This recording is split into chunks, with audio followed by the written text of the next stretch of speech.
So I'm Allison Moon. Just a quick straw poll. How many of you have actually donated to a crowdfunding anything before? Okay, and how many of you have run a crowdfunding project before? And how many of you are considering running a crowdfunding project? Okay, cool. Awesome. So this is talking about crowdfunding queer projects. We're going to talk a little bit about specifically queer, sex-positive things in the umbrella of Kickstarter and maybe some alternatives to Kickstarter as well. So we're going to be just kind of having a casual conversation for about an hour, and then we're going to open it up to questions. So if any of you have experiences doing something like that, you want to share something at that point, that'd be great. And if you have questions about things that we didn't address in the first hour, feel free to ask then. Cool? I'm Allison Moon. I am a author. I wrote 2 books, the second of which I did crowdfund on Kickstarter last year. And I'm writing a new one right now that I'm crowdfunding right now. We actually just launched the Kickstarter yesterday. Woo! And it's been going smashingly. Swimmingly, yeah. So Katie and I are collaborating on a new book.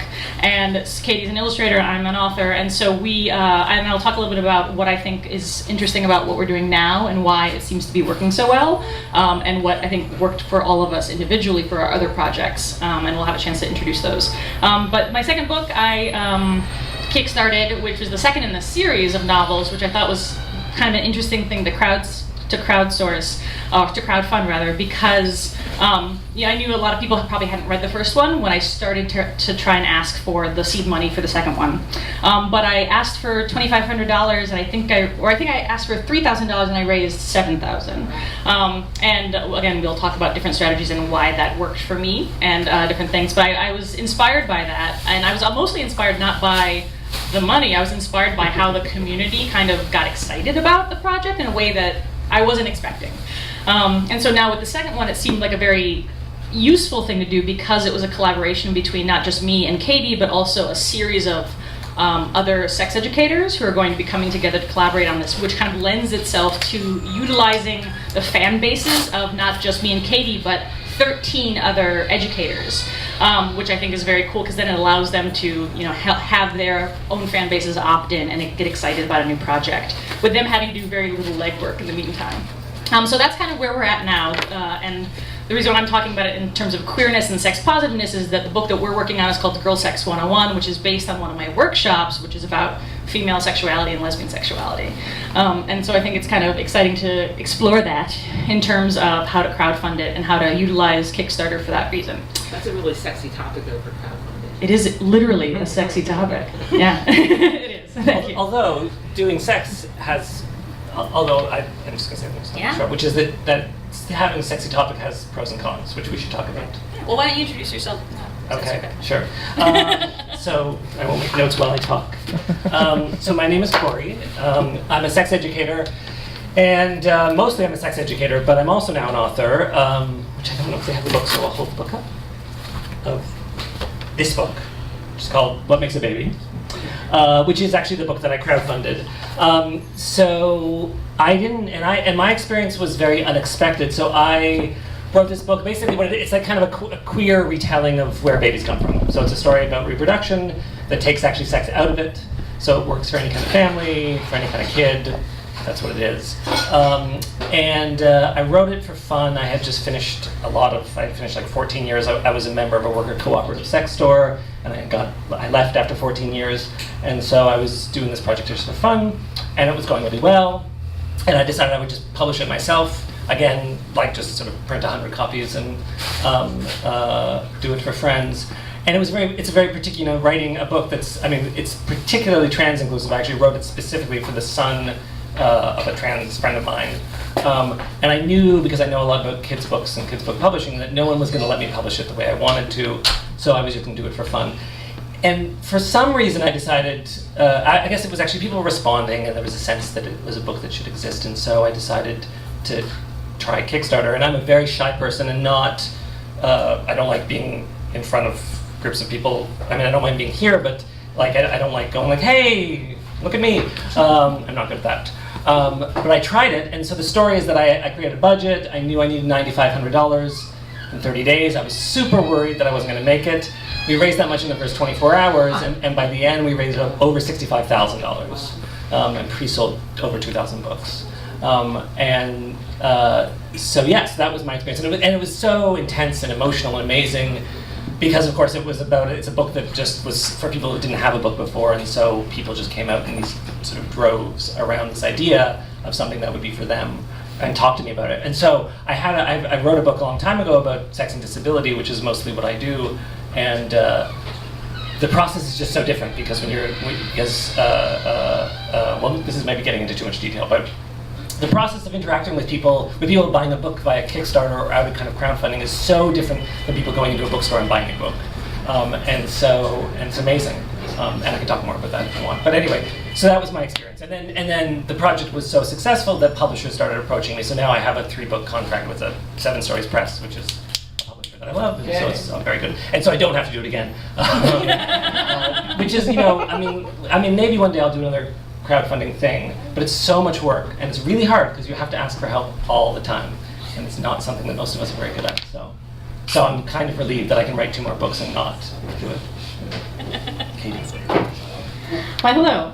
I'm Katie Diamond. I'm an illustrator and comic artist. I've illustrated a number of books. Some of my better-known ones, The Ultimate Guide to Kink by Tristan Taormino, and now Girl Sex 101 with Ali. I am here because I actually crowdfunded Salacious Magazine, which is my project. I'm the founder and art director. And I crowdfunded Salacious Magazine in 2009, before people knew what Kickstarter really was. And that was a very different experience, but a great sort of seed for that. And then went on to work with Bear Bergman on Backwards Day and Tulip the Birthday Fairy. Yeah. And helped Bear coordinate that project and worked on crowdfunding that, and we wound up also doubling the money that we anticipated raising, which enabled us to do a ton more, make little animated illustrations and everything like that. And now we're here working on Girl Sex, so that's why I'm here as an illustrator and also a collaborator, if you will, about crowdfunding and also specifically like sex and queer projects, like all of us here on the panel. So that's me. Sweet, thank you. Awesome. So obviously a lot of us, the 3 of us have experience with publishing, and with Kickstarter and with all these other crowdfunding, you can crowdfund all sorts of things. With Kickstarter, they demand that it's a project, like it's a thing, it's an entity, not a, fly me to Bali so I can make my art there for a month. Which is, it's a very specific regimen, and actually why I think that talking about Kickstarter specifically is interesting is because they have a corporate culture that's very specific to creators creating things. As opposed to Indiegogo or GoFundMe or there are tons of these crowdfunding websites nowadays, but Kickstarter kind of demands a certain kind of regiment in order to be able to be part of them, and I think that also keeps the creators honest. It can't just fund my vacation or my medical bills, which you can do with some other things. What I was interested in talking about we can start with sex and talk about why sex kind of works or doesn't work in your own experiences. One of the things, and actually I guess I'll just launch into this because this was something that happened this summer with Kickstarter that really changed my opinion about how it worked. How many of you are familiar with the whole pickup artist book scandal that happened? Okay, so for those of you who are not, basically what happened in a very succinct way is that somebody wanted to crowdfund their book that was via Kickstarter. Douchebag part. Oh, sorry, there's a douchebag who wanted to crowdfund his book. He basically is part of the pickup artist scene. He's very involved in that world, which has its own culture and entity aspects that I find objectionable. But he wanted to crowdfund a book that compiled some of his essays and blog posts. And among those blog posts included some very, very problematic rape culture things about when a woman says no, keep asking or keep pushing until she says yes. Now, the way he submitted the project meant that the Kickstarter people did not actually see any of these blog posts. They just saw that he wanted to create a book from a blog, and that's totally within their rights and interests. But then a very, eagle-eyed reader kind of decided to investigate this guy within 24 hours of the Kickstarter being successfully funded. Researched this guy, found this article, then started writing about how these articles were really problematic, and then got a lot of the internet very angry at this guy and at Kickstarter for even, agreeing to do this. And a lot of fingers were being pointed in various directions, like how could Kickstarter let this through, blah, blah, blah. And it led to them changing their policy around different kinds of projects they allowed. And most recently, I read that, and this was something that I had to deal with around getting Girl Sex 101 allowed, was that before they were fine with all sorts of different books as long as they weren't visual photographic pornography. They were fine with erotica, they were fine with all sorts of different sexual things. Then they changed it to no self-help books at all. And no dating or sex books at all. No dating or sex how-to books at all. Because they didn't want to get embroiled, I'm assuming, in the same situation of, somebody giving bad advice and it's Kickstarter's fault. Yeah. It's just lazy policy. Yeah, and it became a big policy that I had to kind of negotiate with, because my Girl Sex 101, I kind of proposed it as philosophy. It's kind of like Zen and the Art of Vulva Maintenance, not like put your finger there and then do this. By the way, I'm going to use that in the press release. But it became interesting to kind of talk about like how, for them, like pornography is generally fine as long as it's not like the kind of, I'll know it when I see it, visual pornography, only photographs. In terms of the idea of sex selling, like how did Sexuality with Salacious, which is obviously pornographic, and your book, which is not at all pornographic, but very, sexual. You're discussing sex in kind of these oblique ways. Like, how did that affect your ability to get press or to get the word out?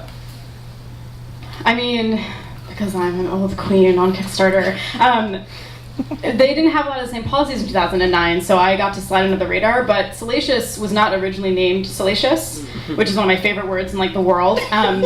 It was originally called Pornzine, because I was just being very clear about what we were doing, and that got funded. It was called Pornzine, feminist sex, and that went through without any issue.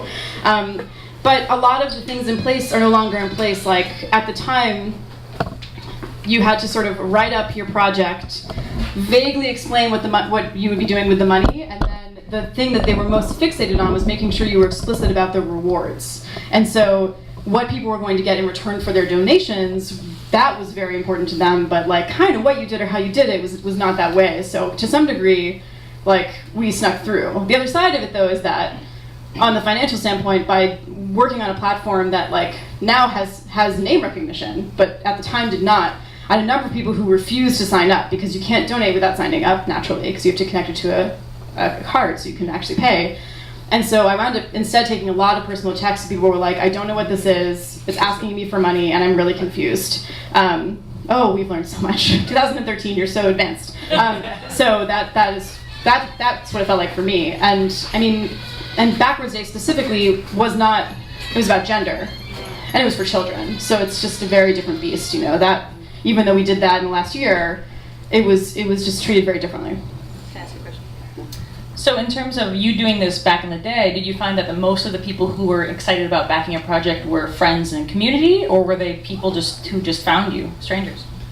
Well, it's interesting because originally I didn't, and now I couldn't care less, but at the time I didn't really want to connect my name with the project. And so for the first 15 days of trying to fundraise, I was getting nothing. I'd raised $50 from some random person, and I was really nervous. I only had 20 days left, and I was really scared, and I wasn't quite sure what was going on.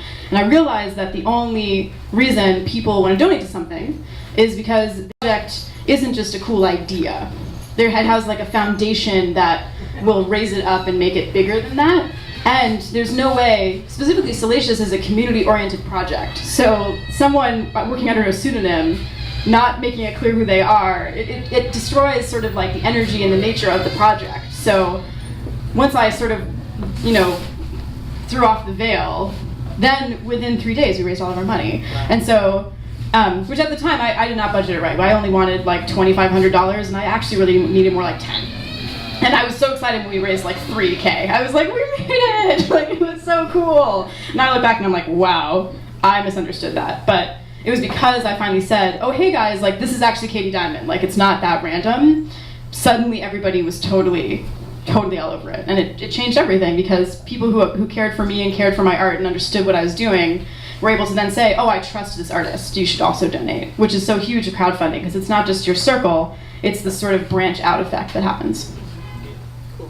Thank you. So now, Cory, I saw you speak on this topic in San Francisco a couple months ago, and you kind of said something that I hadn't really considered before around how you believe that it's really people who back Kickstarters just are excited about the person creating more than they are about the actual product or getting the product in the mail. Maybe I'm misquoting you. Yeah. Yes, you are. You are misquoting. I think you need to figure out which you're going to be, right? So in my case, actually, it was the thing, right? Like that. I mean, I have a huge network that I hadn't really ever tapped into before, so that worked. But the thing is, parents wanted a book to read to their kids about where babies come from that was going to work for single parents and queer parents and all these. So I think the thing to think about when you're developing a project is what's my relationship, right? So do people really want the thing? In which case, all your rewards and everything should be about the thing. Or are people backing the idea, or are people backing the person?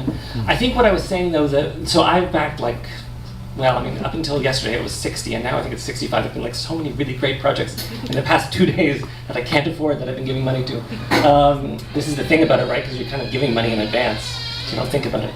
But anyway, what excites me is the people, right? So, and it doesn't have to be a sophisticated video, it doesn't have to be, it's just the idea that I get to help someone that's usually a stranger, in fact, do something that they really believe in.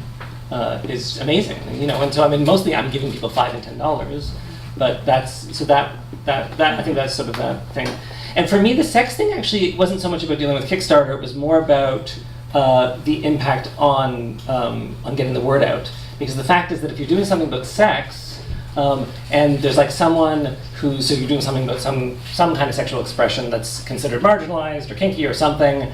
And you find a backer who's so identifies with it, and so they give you $30. But if it's a part of their life that they're ashamed of, or they're in the closet about, they're not going to put it on their Facebook page. They're not going to tweet about it. They're not even going to tell their family about it.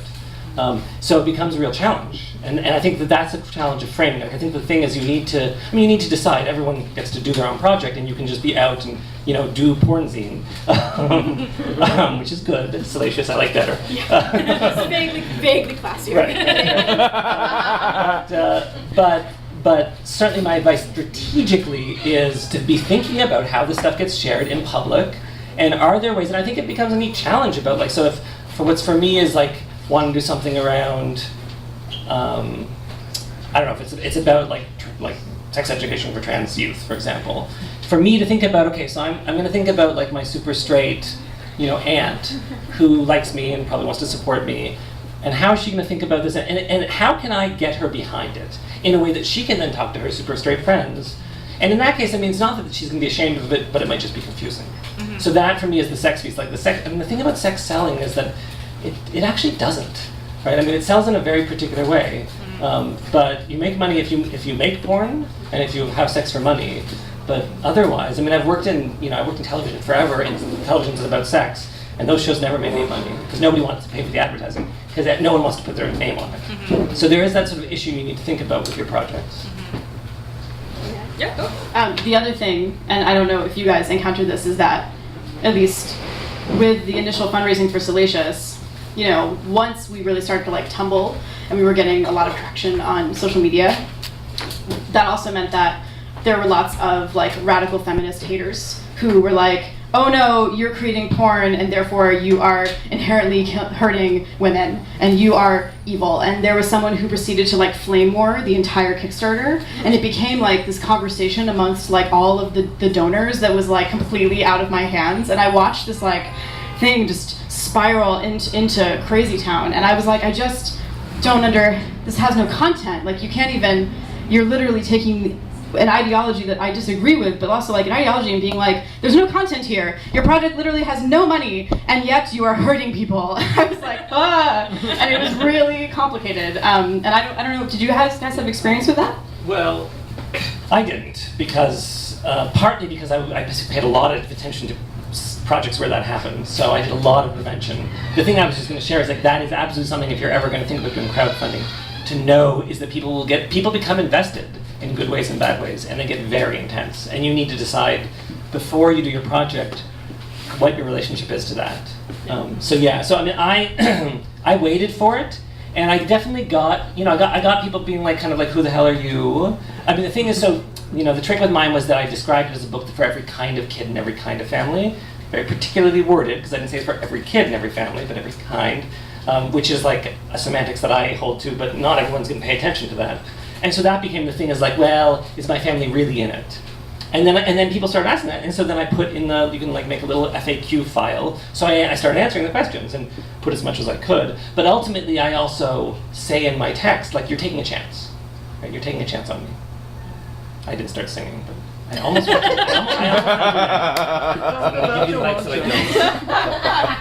So now that the book is out and the magazine is out, do you find that the same kind of rhetoric or the same kind of haters or whatever are still addressing you, or was it just in the nascent phases that they felt like they could take traction away from you, or is it still kind of, oh, I'm not in this book, or oh, your magazine is hurtful to women? I don't have any more hurtful to women. I think they realize that I am not the right audience to try to throw that language at. Do you know what I mean? And also, like, even though Kickstarter is not anonymous, like, the Spitfire, like, I'm going to put a ton of commentary on this and, like, link to a bunch of articles about how pornography hurts women, like, that can't happen because the magazine is actually, like, a printed object. Like, you can't do that. I would say, and it's so interesting. I call it the little red hen syndrome. You guys know the story of the little red hen, how she like wants to make some cornbread, and then the dog's like, oh, but I have to go back over here, and like everyone's very busy.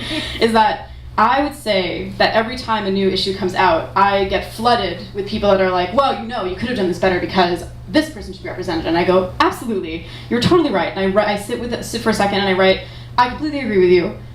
How can I do this better? Can you point me towards authors that I should personally reach out to? Do you have friends in your circle that you would like to point me to? Do you personally want to write or draw or photograph something that it makes you feel hot, that represents what you just talked about? And I would say 100% of the time, those people never write. It's like, they want to have an opinion, but it's a community-run project and they don't actually want to do any work, which is super unfortunate, but I always listen. Like, my ear is always to the ground. I respond to every single email that is sent to me, even if it's, I'm so sorry, I really just can't attend to this right now. Like, give me a second. But like, that is what has happened with me. So definitely also responding to everyone was key. Now what happens is, I want to say, like, so, I do feel responsible to do a lot more work than other people, than the people, people will do that and then they don't respond. And I still sort of feel like it's my job to sort of go out and try to keep, doing more.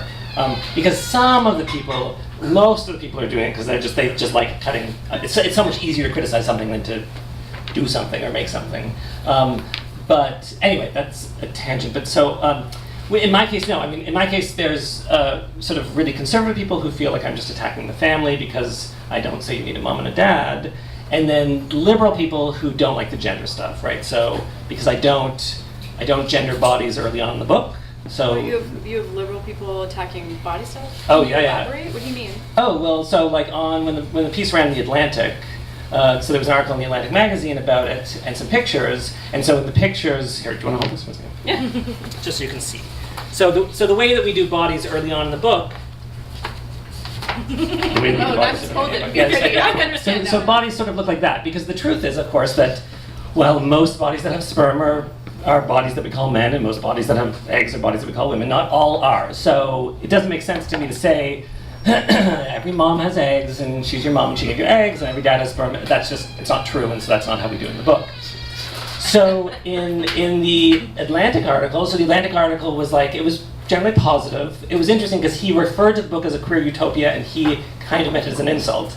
Not mean, but he said, which of course I thought it was like, oh, that's so great. Queer utopia, yes. But in the comment section, they were like, this is really great, but you know what? Why did he have to take it to the gender thing, right? Why do can't we just say that there's men and women?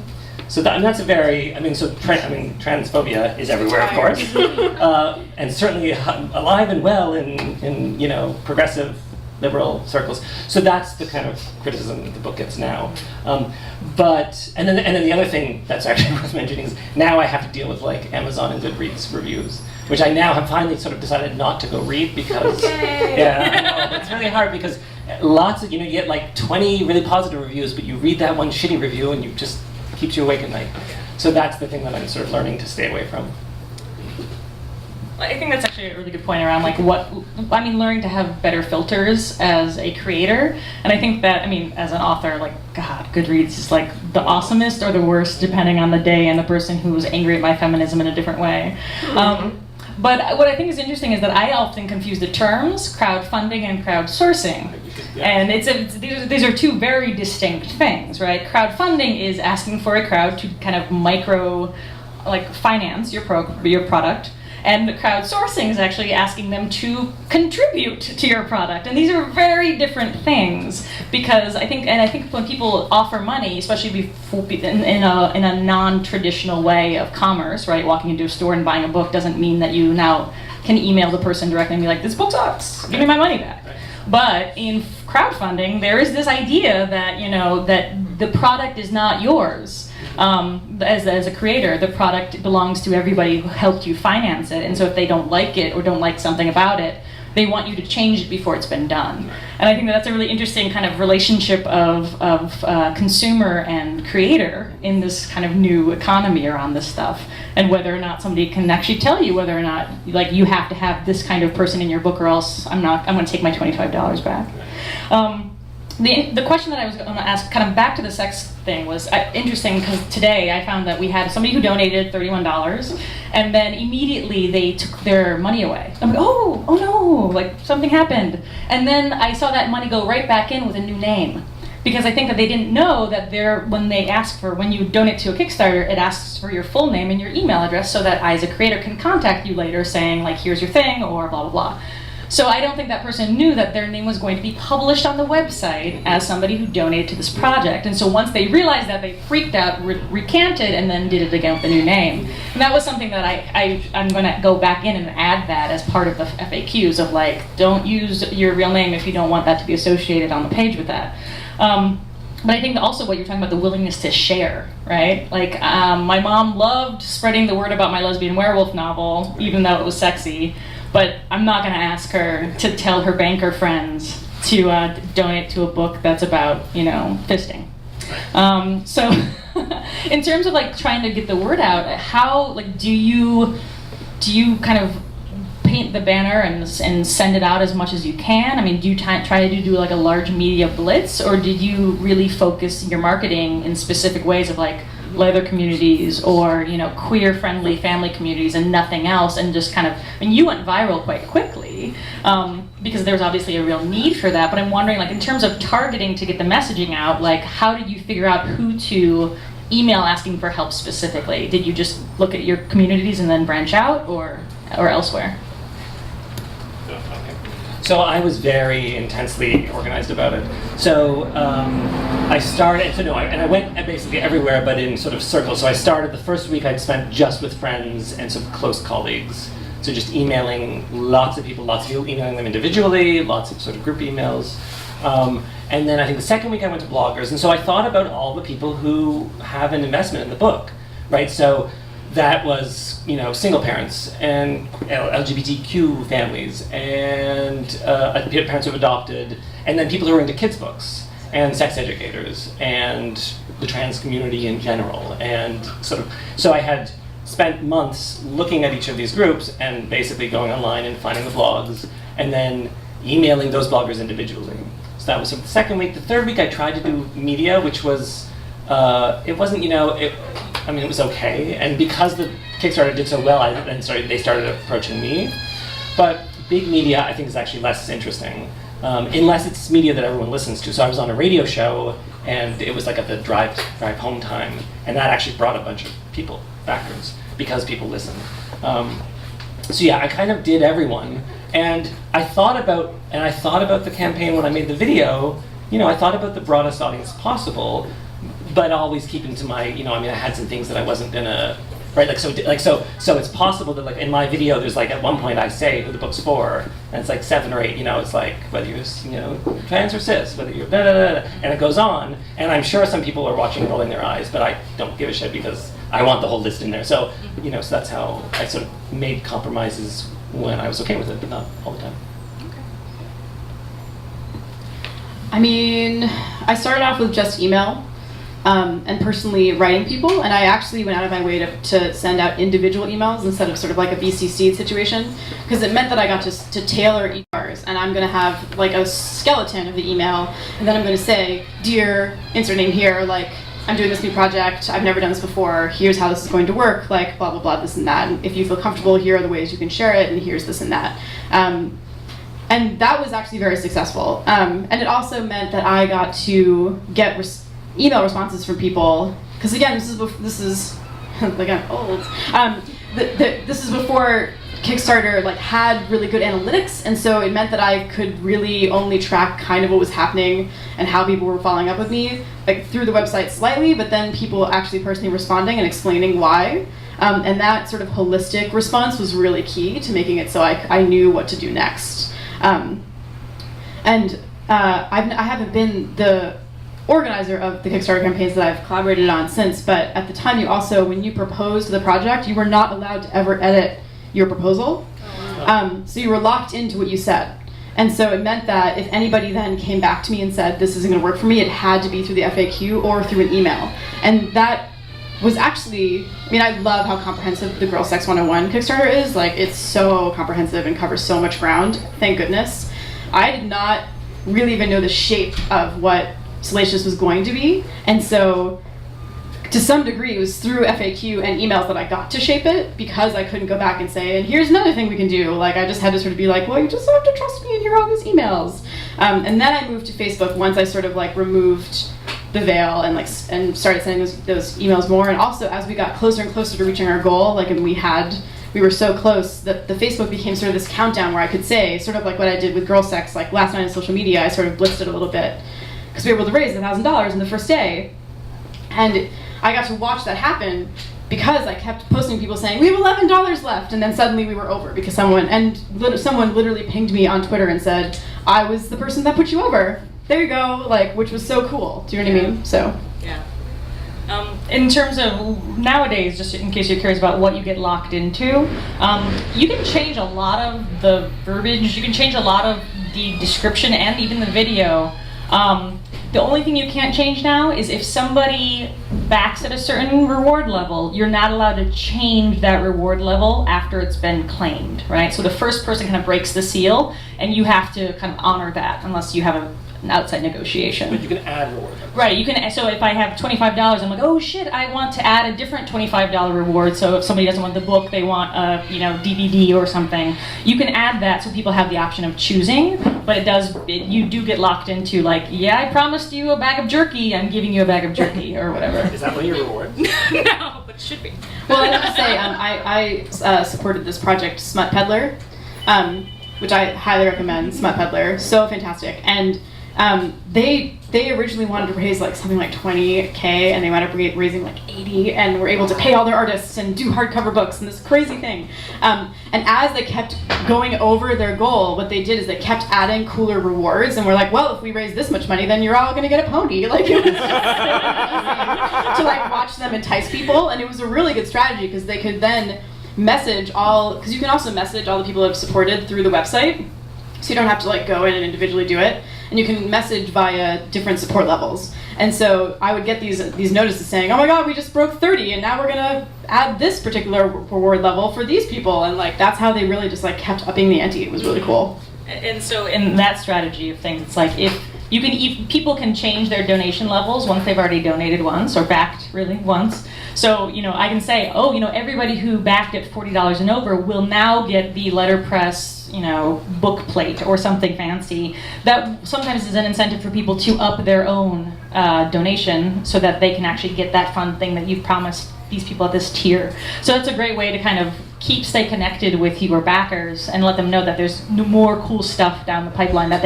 is even more exciting than they had originally anticipated, which generally gets people just in love with you, right? Like, you're like, oh yeah, you didn't even want this, you didn't even think you were going to get this, but we're going to give it to you anyway. Mm-hmm. So that's pretty exciting. I'm sorry, I think I got that. Yeah. Ask a follow-up question. So you've already said you're going to give someone X for $40, and then you add something else.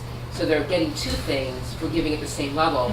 So it's just more like, we want to give you more stuff because we love you. That's Yeah, I mean, okay. you can choose to do that if you want to, and that's what we often it happens with what's called push goals. So we're asking for $13,500 for Girl Sex 101, but we have a push goal of $16,000, which will give all of our experts an extra $50, and then I think we'll add some sort of incentive. So again, like the people who backed just thinking they're going to get the paperback book will now get this cool, like, fun free bonus just because the Kickstarter was so successful by itself. Which again is a great way of endearing your fans to you, which is kind of part of the point. And you had something to answer, and then I have another follow-up question. No? Okay. So my question was, in terms of addressing your communities and sending out emails, I'm curious if you found any resistance to just the crowdfunding idea at all. Because I think that it's such a new thing that sometimes people see it as like you're just on the street corner with your hand out, saying like, give me this money so I can do this cool thing, and then there's no exchange. And I'm wondering, like, did you find people who were like, this is charity, I'm not going to do that, like, go find a publisher for your book, don't just, ask me for an advance that a publisher should give you, or something like that. Did you find anything like that, or did everybody seem fairly amiable about it? And I guess just to kind of add to, the reason why I'm asking is also, that totally distracted me, I'm so sorry. Yeah, I'll just ask that question. I mean, like I said, I had people that needed to send me personal checks because they were wary of the system. But I feel like we're in this new age of what fundraising for an art project is. I think historically, and if I'd had like a space, and if I did not have the internet, I probably would have held a fundraiser at like a local venue. And I would have charged ahead, and I would have had rewards there if you paid for a certain ticket. Like that's actually, this is not a new model. It's just become digitized, and so people aren't necessarily wary of the actual giving. They're wary of the platform with which they're using. And there's less and less of that now. People that historically, folks that there were about four to five folks who were like, give me your email and your address, and I will mail you this check. Those folks are now on Kickstarter. Like I see them fund things via social media all the time, but that's because there's a different mentality towards what it is. And part of it comes with the name recognition. You know what I mean? Like I hadn't even really heard of GoFundMe until recently. I wasn't even aware of it. And Indiegogo I really like because it has a different umbrella, which at some point I'd like to talk about. But I think the brand recognition, it's just it's a way for, because Kickstarter connects with an Amazon account, which Amazon then connects with your credit card. Like there are these gateways of safety. Like Amazon is actually a very respectable gateway for purchasing, and so I think that more and more people are feeling like this is the new way to donate. And a lot of folks who maybe live in cities that don't have access to culture and can't get to certain types of venues or fundraising things can now support a project and get the goods without having, like maybe they live in Minnesota and they're not going to make it to New York. Like that's just not going to happen. And so it's a way to participate and be a base for someone without having to actually physically be there, which I think is really key. The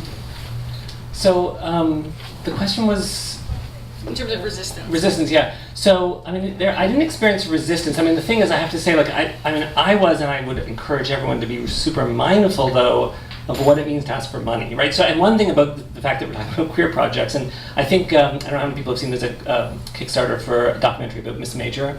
So it's on right now. I recommend go and check it out. She's a really important sort of historical transgender elder and activist, so the weird thing is that when you're actually going to a queer community, which by and large is, whatever. We don't have time to talk about what that word means, but the way I'm using it, I'm distinguishing it from a part of what I'm saying is that's probably people that are not rich. So then to go to them and say, I need money to do this, it's a deal. You need to be aware of it, because of course when people ask you for money for a good thing, I think a lot of people's response is to want to do it, and if they can't do it, to feel shitty about it. And so it's not sort of where you want to go with a project that's supposed to be empowering. And for me, at the time when I was doing the Kickstarter, I also had two friends in their 30s with breast cancer, both of whom, one of whom didn't have healthcare, one of whom had shitty healthcare, both of whom had GoFundMe stuff. And so that was something that I had to kind of just figure out how I felt about it, because my book is important, but it's actually not. It's all relative, right? And so So I just think that that we do need to be mindful of when we're asking for money, the impact that has on people, and that I think there's ways to do it that are more kind of ethical and also more sort of sensitive to the fact that and so one of the things I'll say is, and actually the documentary that I backed, I emailed them right away and gave them some unrequested advice, which is not the most respectful thing to do, because they didn't have a dollar level of giving. And I actually think everyone should, and they should mean it, right? The truth is that the people who gave me $1 got exactly the same kind of attention as the people who gave me $500. And because the difference with the big difference that now this is all digital is that you have access to gazillions of people, and if 1,000 people give you $1, it's $1,000. So I think there's ways of sort of preemptively addressing people's kind of questions. But I agree with Katie. I think the thing is, at this point, Kickstarter is doing such a good job with their own marketing that it's not seen as sketchy anymore in terms of where's my money going. Yeah. So that actually raises an interesting point around just the different tiers of rewards. And $25 is the most popular reward for any project, right? And it was very easy for Girl Sex 101 because that's probably going to be the cost of the hardcover book. And so when I did Hungry Ghost, which is the first Kickstarter I did, which was my second novel, I priced it at $15, which is going to be the price of the paperback book. So I just let it be you get the book. So all you're doing is pre-ordering the book, because Amazon won't let me pre-order because I'm an independent publisher. So all you're doing is pre-ordering. The book's going to happen. I'm going to mail it to you and I'm going to sign it, so you get something nicer than Amazon does anyway. But it allowed me to just say this is actually all you're doing is pre-ordering. You're not giving me something egregious. If you wanted to buy the book anyway, this is how you do it. And so since yesterday, Girl Sex 101, the $25 one has been by far the most popular, and by shockingly far the most popular, just because people just want the book. And it's so easy for people to say yes to that instead of yes to this gift pack I will be putting together from sex toys donated from my friend. That's a whole weird esoteric thing that people have a hard time visualizing, but the book, that's what they're backing, that's what they get. And so I think that was an interesting thing to do. In terms of the high levels, I think that my experience with my first Kickstarter, I did have a couple of very high-level donors, backers. Again, I keep on using the language that doesn't really apply, but I had a bunch of high-level backers, all of whom were super fans or friends who just believed in what I was doing. I didn't have any strangers who donated $1,200. I had friends who were I have a windfall and I love who you are and what you're doing in this world, here's this. But I did have some super fans who just wanted the custom story that I was going to write for them, right? Or the something special that made them feel really connected. They liked my work already, and they had $400, so it wasn't a big deal.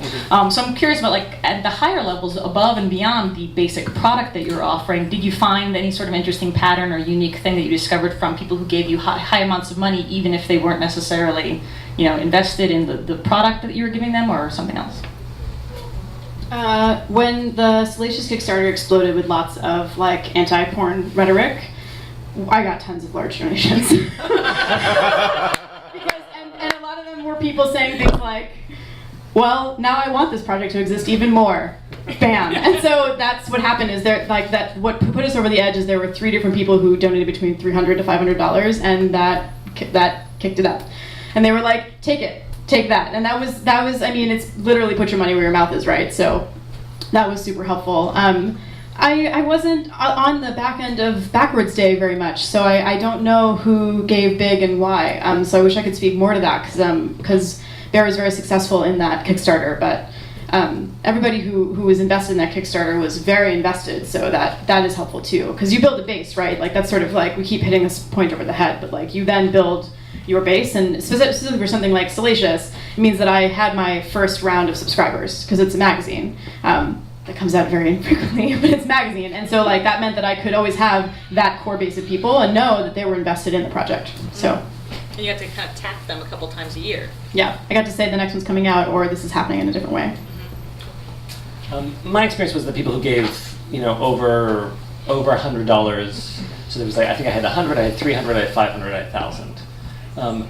And people who gave over $100, they didn't need the stuff, right? They wanted the book, but so at $500, I think I had 4 people at $500, and they were all strangers, and I had one person at 1,000, and I think they were the rich queer people, right? Who just and the reward at that level was that the illustrator would do a custom illustration, and in fact one of them didn't even want it. The other ones did, and they were adorable. One had their dog. But I think the thing is they would have done it anyway. So I do say now, like, be really mindful of, like, so I did these cumulative rewards, right? So for every level up you go, you get the thing below it and the other thing. And I actually don't think it's necessary a lot of the time. I think I was sort of piling them on, and when it gets high, it's people who have the money and they're doing it more for the cause or for you personally. Yeah.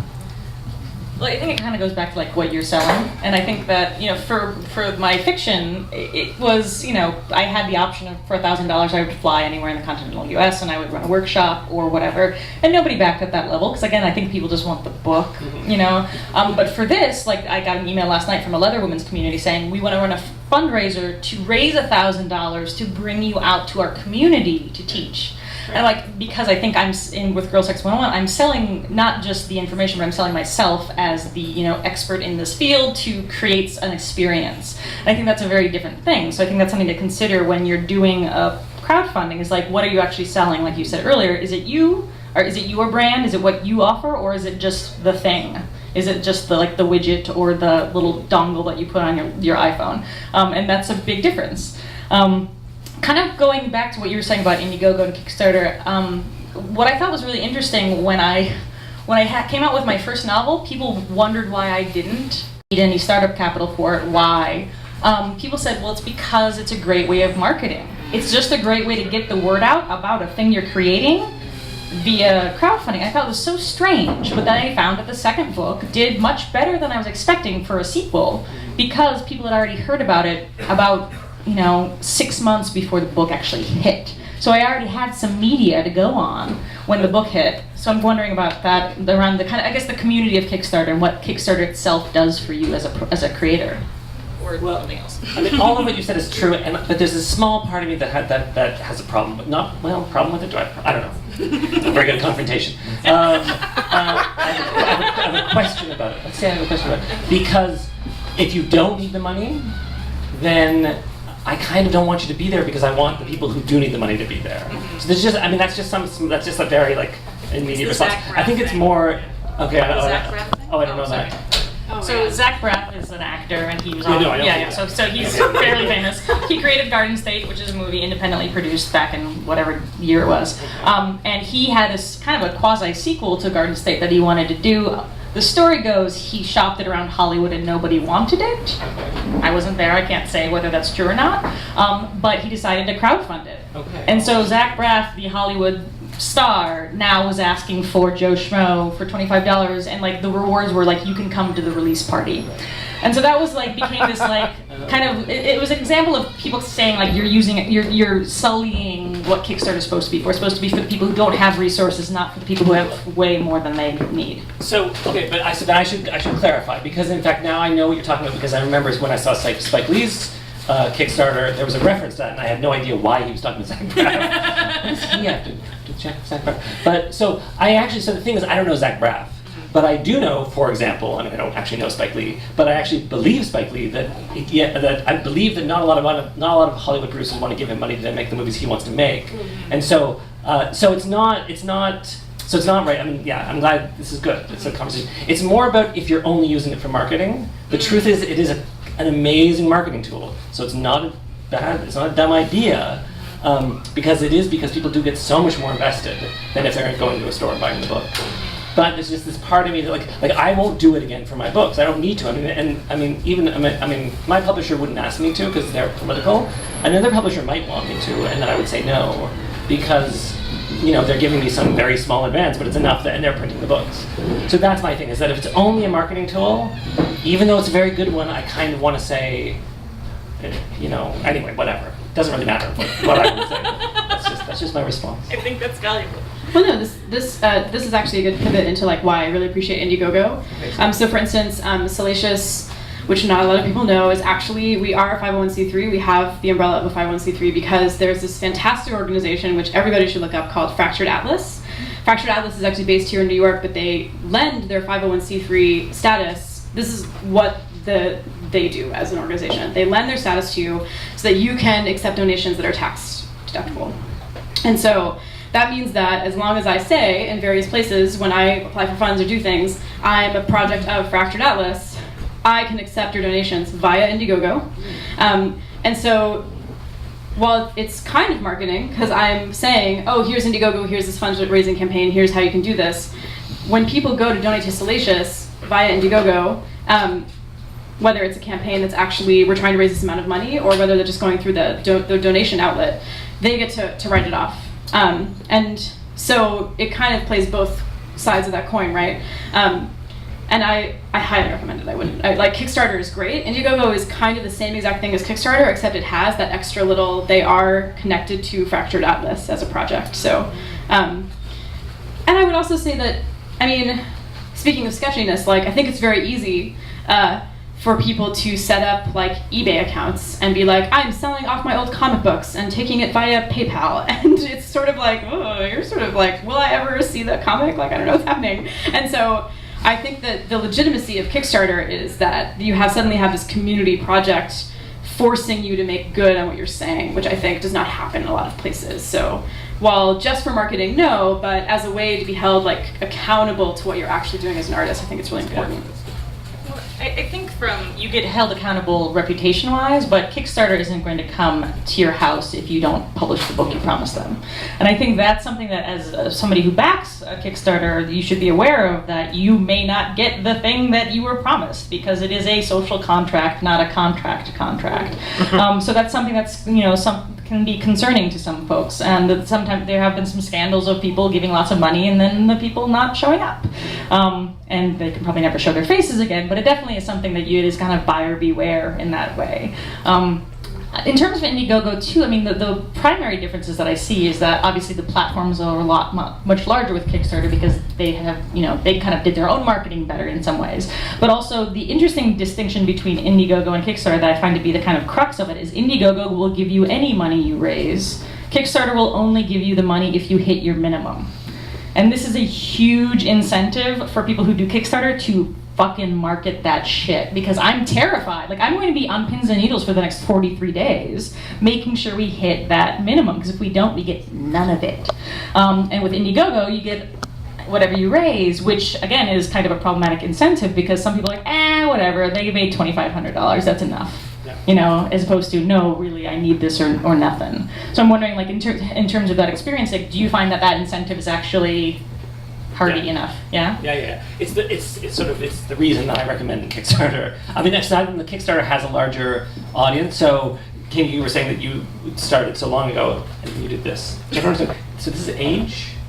I was just like patting my leave. Oh, okay. I see. That there weren't statistics, but now with Kickstarter you get stats. You get to know where people are coming from. And I know, for example, that 20% of the people who gave me money didn't find me through any emails that I sent, or through any of my Facebook, or through anyone who I'm connected to. So chances are 20% of the people who gave me money found me on Kickstarter, just on their own.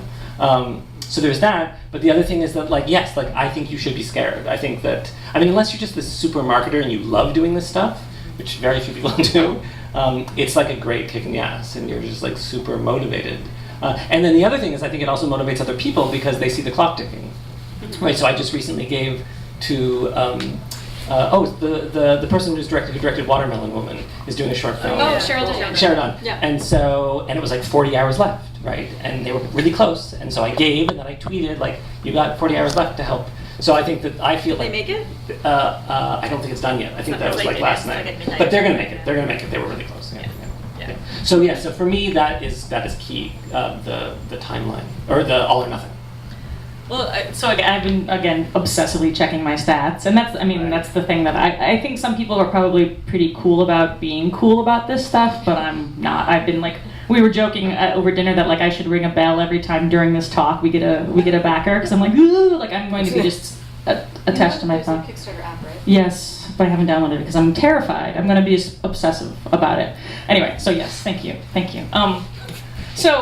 But the interesting thing is that finding the cool, again, Kickstarter it's a malleable thing. It's a new product that they're altering, much like Facebook does. They kind of throw some spaghetti at the wall and see what sticks.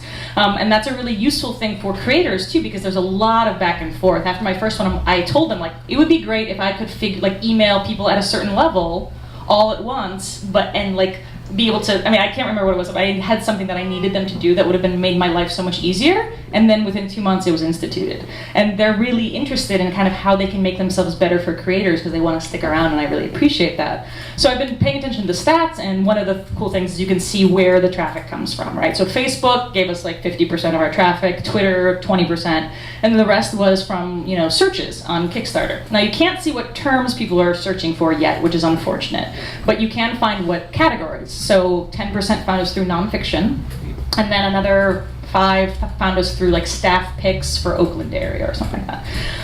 But there were a lot of searches, and so I kind of tried futzing around like as a consumer, like searching on Kickstarter lesbian, seeing how many products or projects came up, and it was not very many. And searching queer, and searching these terms that I would use when I'm looking for cool projects that I'm interested in. And I found that the market is not nearly saturated for the kinds of projects that probably a lot of the people in this room are interested in doing, sex positive things, queer things, feminist things. So like lesbian, like I think my last Kickstarter was the first thing that came up when I searched lesbian. I'm like, awesome, that's staying power. But sex even, I just searched sex, and it was like a documentary and maybe 2 other things and then us. And I'm like, okay, so that's, I mean, it's useful in that way that, you know, you can, if you just kind of think like an SEO person, think like a marketing person, write your copy that addresses those search words that people might be using, and you'd be surprised, like bisexual, trans, all these things that not a lot of people are hitting. And if they're hitting them, they're hitting them in their video, which is not searchable. So people might say, like, this is this awesome project that's sex positive for, you know, trans sex workers in New York City, but if you don't say that in the copy below, Kickstarter's not going to list it as those things. So if you search sex worker, you're not going to get anything. You're not going to get that project. Yeah? Do you get stats for people who just click through?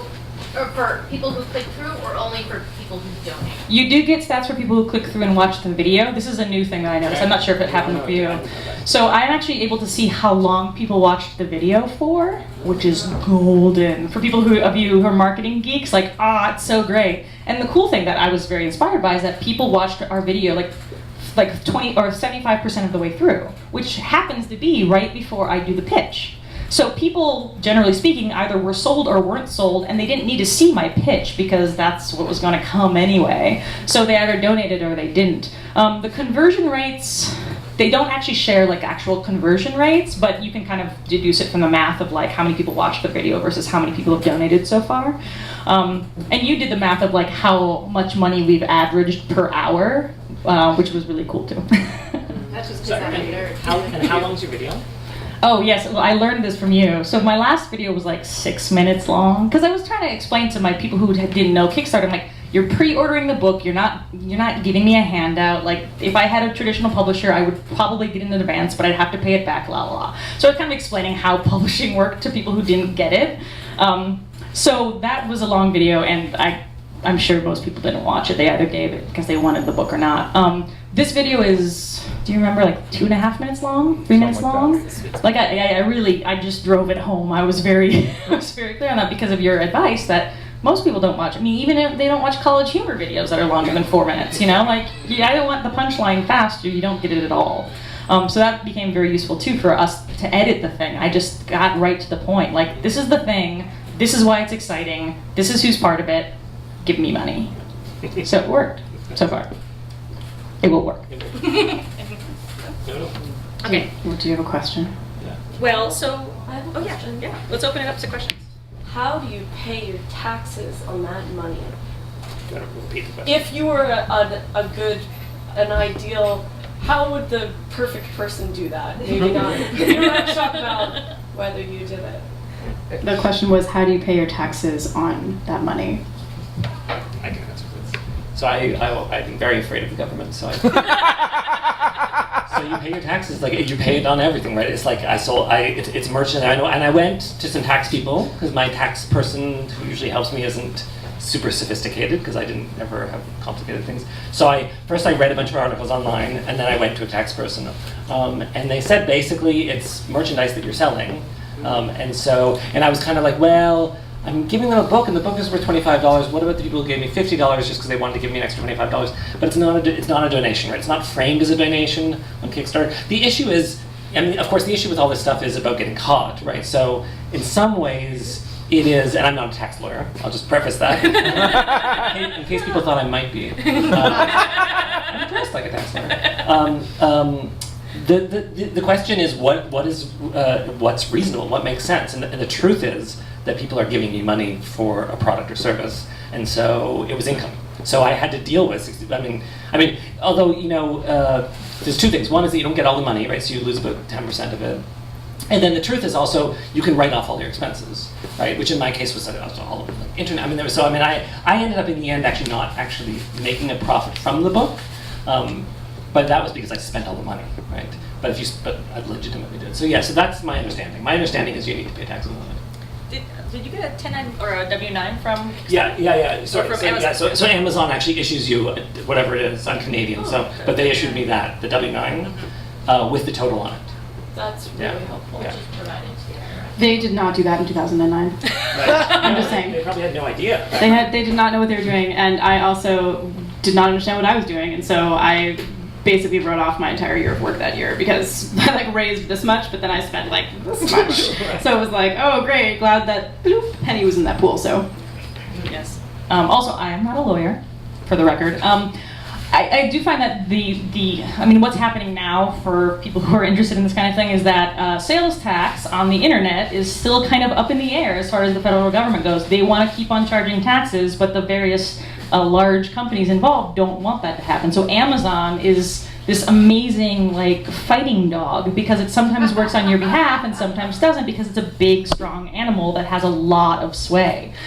So as somebody who sells stuff on the internet in general, there is, in California, they want their sales tax. In other states, they don't. And Amazon usually is the intermediary between me and the government saying well, but it's shipped to Nevada, so, And so this is you should consult your own experts about this kind of stuff. Be aware that there's a lot of big gray areas but everybody wants their payout. So eventually it will probably catch up to us in some different way if you haven't taken the time to think out sales tax in my state. My grandfather was an accountant, and every time he did my taxes, he would tell me I was going to jail. That's all I have to say about that. Awesome. But not because you're a pornographer. No, because I did not keep good records. We're all moving to the Cayman Islands after this. Okay, so crowdfunding, yada yada. Yeah. So I'm working with a crowdfunding site that has not launched yet, but it's called Passionate Produce, and specifically it's sex positive friendly, kink friendly, yada yada yada, all this other stuff to sort of circumvent a lot of the clampdown that we see starting to happen, and hopefully to offer a venue where smaller projects will sort of surge on the heels of someone's I want to fund this dildo, I want to fund this vibrator that's good for people who have mobility issues, I want to whatever those things are, and we want to have that momentum behind us. If you today were to say, oh my God, I would love to have a crowdfunding site that had X that you are not seeing fulfilled in the current market, what would that be? Well, there is already an adult crowdfunding site. I can't remember the name. There are several. There's Offbeater. Offbeater, that's the one I'm thinking of. And their logo has a lot to do with jizz and spooge. So. Well, and Offbeater it's got a lot of things going against it. One is that you can't access it at your workplace. So you during your lunch hour, you can't go there and back anything, which is a problem. And it's also very it's very porny. The website is very porny. So if you just want that cute vibrator that is fun, you're gonna have to deal with a lot of spooge to get there. But there was and they also charge a lot more. So Kickstarter, it's Kickstarter gets 5%, and then Amazon gets another 3 or 4 or 5. It can be up to 5. Is it up to 5%? So you again, that's what Cory was saying. 10% leaves. So Offbeater, I think their percentage is 15 or 20%. Their percentage is 20. They also don't fund until it's fairly standard. They don't fund until you fully meet the thing. But also, you have to be approved. Your project has to be approved by vote. Oh, by vote. It can even get on the track to be funded. There's different layers. It's a little bit tougher. Yes, it is. It's tougher, and they take a lot more because they say again, like with porn sites, the credit card processing fees are so much higher because porn. Because porn is basically the answer. So I guess to answer your question, things that we would like to see in a Kickstarter that Kickstarter is not already doing, or a crowdfunding organization. Well, I mean, I think the thing is that there isn't a good one that actually focuses on sexuality, right? I mean, Offbeater is not welcoming to me, or probably to a lot of people. It's hard because I think actually the Kickstarter and the Indiegogo are basically doing exactly what needs to be done. Kickstarter is very smart about updating all the time. So the question, I mean, I would just have to put the question back, which is, I think for it to be successful, there needs to be a reason why it exists. And I would say one reason for it to exist is there's no question in my mind that Kickstarter has no political investment in sexuality or gender. I mean, they don't, they're actually nice people who run it. In fact, I think I believe my interactions with them have been very positive. But it's a business. It's a super business. It's all about money. That's what it is. So to me, if there was going to be one, to me that's what it would have to be about. The reason for it to exist, the reason for me to go there as opposed to Kickstarter would have to be because it shares my politics in some way. You know, it's interesting because like I at work, Girls Sex 101 launched during the day while I was at work. And so I like very quickly grabbed the URL and then closed the window really fast because it's like my own art of a threesome of ladies being sexy. That's Girls Sex 101. I guess it would be really great if there was like a safe search toggle that would basically block out imagery. Because then I could safely be on the site and say, oh great, it's raising this much money, or oh, I'm gonna just share this like, you know, on my lunch break, like without having to be like, oh god, I work in a cubicled office, delete. Like it gets really scary. So like that I think would probably be the most helpful, and something that I haven't seen, like something that would be like, oh, here's the safe version of the site, like it's gonna filter out all the pictures. Like you can glance at this safely at your mom's computer or whatever, if that's what you need to do. Yeah, I mean, the other idea comes to mind is that it would be interesting for a place to actually curate, right? So the thing is that like people don't think necessarily there's a lot of money in making a dildo or vibrator, and also people don't think even know it's possible. So to be a space that actually went out and found creators, which Kickstarter did at the beginning, and they don't do as much anymore because they don't need to, that would be something that then it would draw me to it. Yeah, I guess my thing is actually similar, is that Kickstarter subdivides based on medium, so it's nonfiction, publishing, which is something separate, comics, film, music, blah, blah, blah.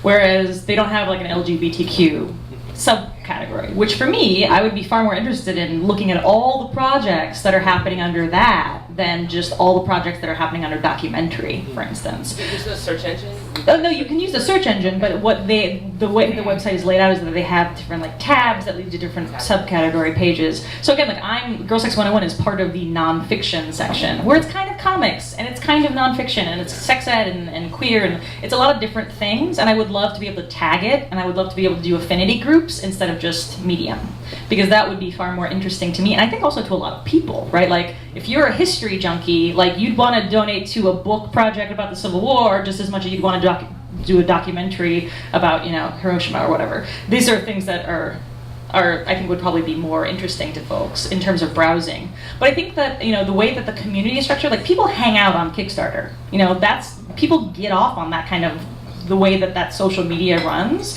is like supporting independent artists. A lot of people who aren't independent artists, who love the idea of independent art, they love being part of that community because they feel connected.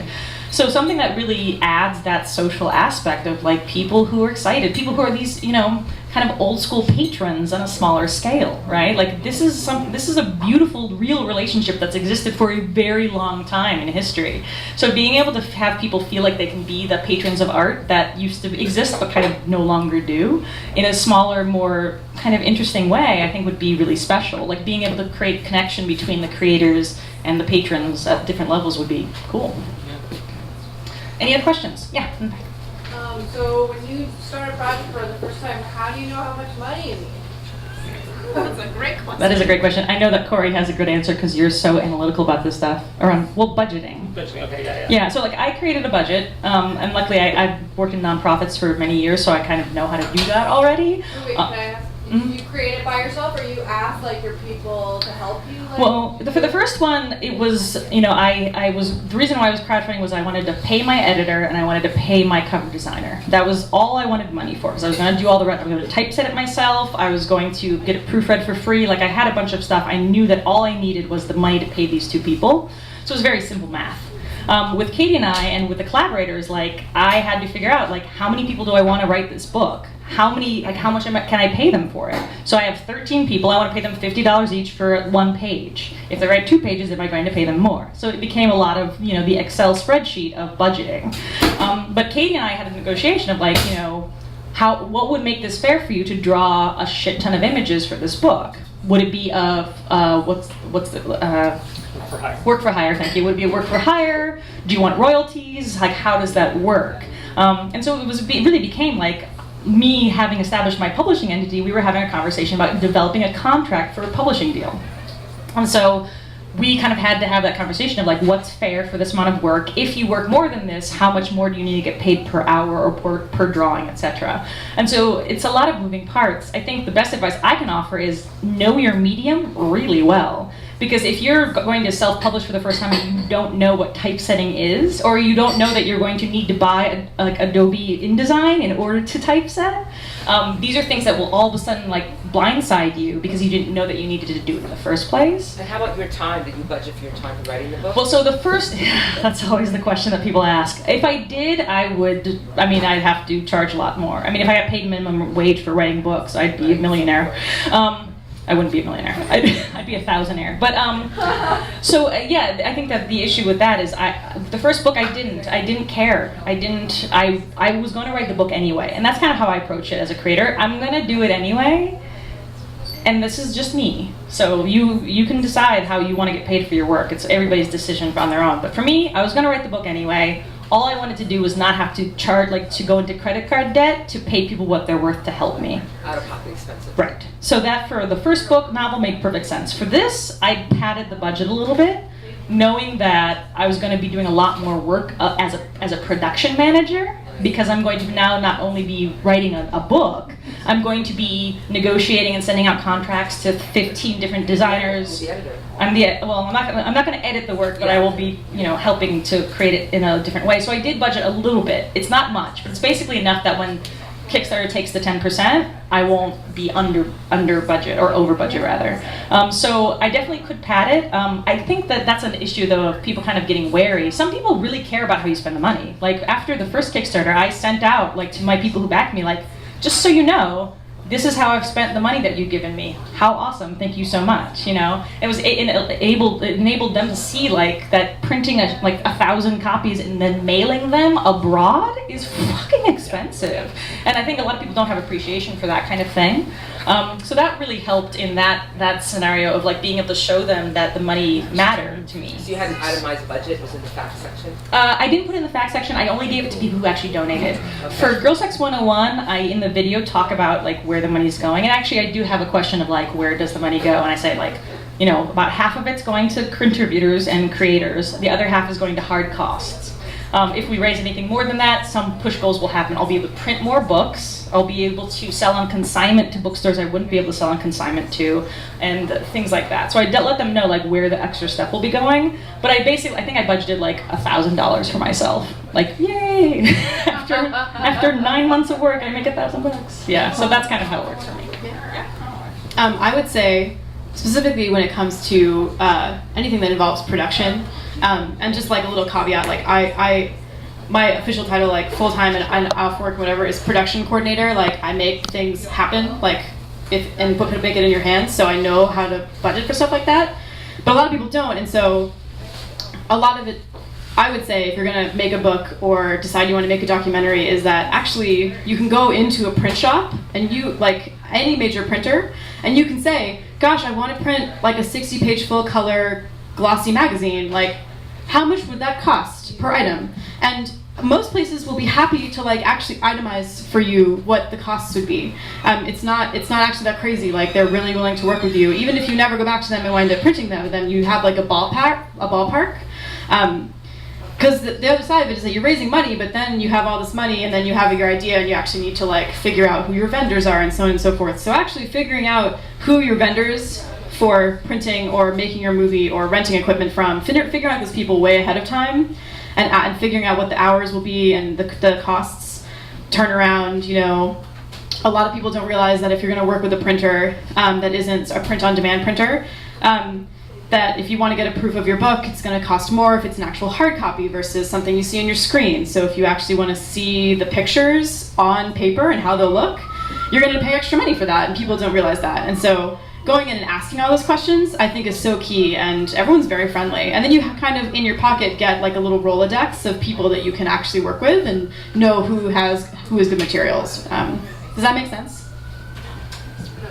So I'll just add, so like number one is you just need a budget. You need to figure out how much you need for whatever your goal is. So if you just want to, if it's a book and you want to print 100 books, then just figure that out. Once you figure out how much you need, I do then think it's worth thinking kind of a little bit about how much you think you can raise, right? And so that's sort of like, well, I have 150 Facebook friends, and maybe 10% of them might give me money. And thinking about, like, I have these 3 friends and these 2 family members, and I know and actually kind of just figuring out how much you think you can raise, and then setting your goal a little bit higher. I don't think you should set it much higher, but I do, again, think that it's it's worthwhile to feel a bit scared about not reaching it. And yeah, so that, yeah, I was just saying that. Oh, and to say that, I think, because of my experience with Salacious, like, I was so bent on it being a community-run idea that I did not think of what the container of the art was going to be. And upon finally receiving all the, because I ran the Kickstarter in conjunction with asking for contributions and like getting people to submit their materials to me for the magazine itself. And that meant that I didn't know the container of the product while I was raising money for it. And that was a huge fail on my part, because it meant that, well, I got these beautiful full color illustrations that originally I was thinking this was a black and white project. And I was like, well, shit, I have to make this full color now. And a full color printing job is much more expensive. And so suddenly my budget was like through the roof, and I had not anticipated that. And so knowing your parameters ahead of time is so key. Like, you can have a grand idea, but if you don't know, okay, so cost of this many pages is this, and cost of this type of paper and all these other bells and whistles, like, you're gonna find yourself totally undercutting yourself. I think also the thing that I think of in terms of the way I established it is this, like, this is a for-profit enterprise. Like, I'm fine with making money on the back end. Like, when I'm done with this project, I will have a book that I will sell, and I will keep the profits up because it's under my imprint. So I think a lot of people don't, I've heard of a couple people who don't like donating to Kickstarters that are for-profit entities, because they're like, well, you're gonna make your money on the product on the back end anyway, which is a totally legitimate viewpoint. But for me, it's like, I think of like, the Kickstarter will give me as an author my advance, and then my publishing entity only gets the profits. We only get things from actual books that actually sell, and that's when the money comes into the publishing company, it comes from sales, and that's just good for me to be able to keep track of my own sales as a publishing entity. But for me, it's been helpful to kind of separate those two things out, to understand like cost of labor versus the actual product, and what you're actually selling. You might not have anything to sell at the end of it. Sometimes it's just creating a project that is kind of a one-time thing. You're not going to shop your documentary to festivals, you just want to have it done. But I would recommend, if you're actually kind of considering this as seed money for a business, have a marketing plan, have a business plan. Really consider like what happens after you launch? What happens after you fulfill everything? Is it over? Or have you just launched yourself a publishing entity or a documentary company that is now going to go on to do more things? Because what's really cool about this stuff is you have a fan base now. You have a platform at the end of a Kickstarter. The question is, what do you want to do with that later? Yeah. Two questions. One, we already started talking about it, timing. Like, when do you consider the ideal time to launch the campaign? Like, if you already have like 1 or 2 chapters of your book done, so you can tell people, hey, it's actually started. There's an outline. Do you do it when you said the idea for the book? So I'd like you to speak to that. And then I also had a question about this whole money thing, because maybe I got this like white liberal guilt thing, like you're talking about, like, someone's dying of cancer. What am I doing asking for money for my CD? But, and I do call it have a job. On the other hand, like, I know someone who's pretty well established just had a Kickstarter, it's just started $50,000 for a CD project. And I'm like, shit, that's a lot of money, first of all, to ask for. I mean, what kind of production is he doing? But like, he seems really well established, kind of you're saying with the movie dudes, like, why are they even asking for money? So do you ever hear that, or like, obviously the 3 of you don't have this kind of guilt problem, like, what am I asking for money from? There's so many Oh my god, I have tons of guilt. Oh, you just work through the guilt. I bet you. It's Rosh Hashanah. Money. What? Yeah, no, I think what Cory talked about the queer community specifically, like we're asking for money from a historically non-moneyed community. Like that's a challenge. And I mean, when I used to run events at the LA Gay and Lesbian Center where the money was going directly back to homeless youth, Right. it was hard to get people to pay for $5 for a beer. And you all three have like I've got a regular job. Like I'm self-employed, but I do have another job. So it's like, you know, how do I justify asking money that couldn't I save up? I mean, it's like your own like kind of brain fuck stuff, but you know. I'm going to answer those. And then I would like to go to timing question. First one, timing. Oh, timing, right? Okay. Timing, I'll do- time and I'll money. do timing. Classic. Yeah, money's very complicated. But so timing, there's a few things. Don't do it generally. I don't think you should do it in the summer. I don't think you should do it over big holidays. So don't run something over Christmas, for example, because you want to do it at a time when people are online a lot. And then it's like, is it tied to like is it related? So I think I started mine the day after Valentine's Day because I thought love was somehow related to it, and I was What like, makes a baby? exactly. Does what makes a baby? Valentine's Day. Exactly what Hallmark wants you to do. I recommend. It sounds like you guys are doing it longer, but I recommend 30 days, not doing it longer. And the thing is, it's like it's so much work. So you also have to do it at a time when you have the time, right? Like so, I also have I don't know if I have a job in quotes or not, but I have a job that I worked extra the month before, so I'd have more time. So I mean, you do schedule it for your own kind of mental health or whatever at a time when you're gonna have a little more time to do it. A rough estimation, how many hours do you think you put into the whole project? The whole project. Well, for me, I was easily 40 hours a week just on the Kickstarter project, How long? right? For the month. That's 30 days. Oh my God. So I mean, so that's sort of part of how I got to $65,000. I didn't stop. And I was committed, and I was engaging with so many people all the time. So you had 65, I missed it. Yeah. Sorry, where did you get all that money? You Well, I mean, it all went to printing. I mean, it didn't all go to printing. So 10,000 went to United States Postal Service. So I think 35 went to printing. Okay. So and I mean, I can go on, but You sold a lot of books. and we sold a lot of books. Yeah. I gave away, and then I was able to give away about 600 books, which was very nice. Okay. And then I spent 6 months planning. I spent 6 months planning. Planning like all the like who am I going to contact, and then also like having time to write the script for video and having a lot of friends look at it. The person in the back who wasn't there anymore who had asked about budgeting, like the other thing I would say is like you want to have a lot of people helping you. The kind of bad thing about crowdfunding and doing things on your own is if you do them on your own, because they won't be nearly as good. So if you're not comfortable like letting people look at like stuff you've written or having people help you make a video and getting really like honest feedback about like you're too stiff, it's too long, this is boring. If you're not going to hear that, stuff, you'll do it, but it won't be as good. It's kind of one of the problems I think is that it allows people to kind of stay. If you want a publisher to publish your book, you have to talk to other people. Yeah, I would say I've worked for a lot of nonprofits in regards to fundraising, and there is sort of like a sweet spot of fundraising. And the sweet spot for the most part tends to be like end of August, September, October, pre-Thanksgiving. Because between Thanksgiving and Christmas is when like all the telethons are and like the major and like churches ask for things, because Thanksgiving to Christmas is like you ask for thanks and you donate, in time to also make it tax deductible. So for an artistic project that is not related to that time frame, I would definitely say like September, October, you're like very golden. Also, it's back to school. People are getting into like the fall mode. It's very interesting. Like there's actually lots of research about this that nonprofits have access to, like and have summits about. So I could just speaking from experience, like that's something to know. That in terms of timing, and I mean, we all have different experiences. Like I had an idea. Like I had spent, I would say, about 4 to 6 months doing lots of research on like the history of sex magazines and what appealed to me and what I liked, and also like being in conversations with people and then out of nowhere being like, so if I made a magazine that was like 50% illustration and 50% erotica, would you buy it if it was queer? And them saying yes. And then once I realized how many people had said yes, I was like, great, everyone will buy my magazine. And then I was trying to figure out how to do it, and I wish I could remember who, but someone actually emailed me the Kickstarter link and said this is a new platform. And I wish that I could say that like I was as meticulous as Cory, but I wasn't. I was simply like, I have an idea and I have the ability to push this button, and I did it. And it worked. Though. It worked. It absolutely worked. I would have done it differently in the sense that I would have tried raising more to really account for costs, but. So that was like 5 years ago. There was a lot less competition on the platform. Yeah, but that also meant there weren't a lot of people on it, which is the other side of it. And I didn't ask for enough. I just didn't ask for enough.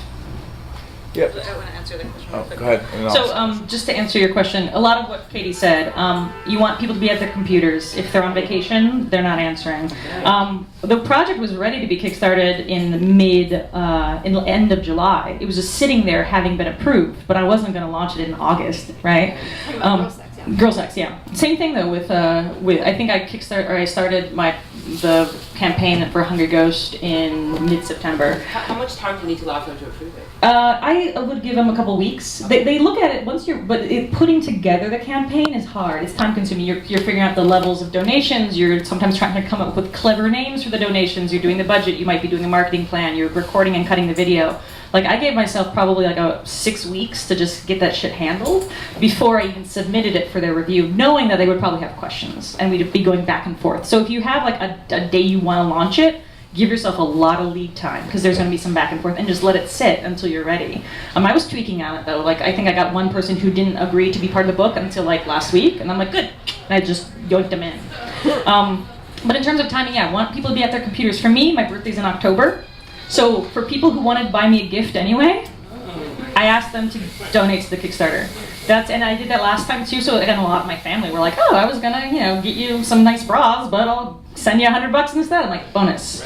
So stuff like that. Again, like you're kind of you're thinking about your community and what your community is a yes to already. And again, like there's not a lot of arm twisting, which kind of goes into your second question. I kind of consider it as like you are looking for investors in a business.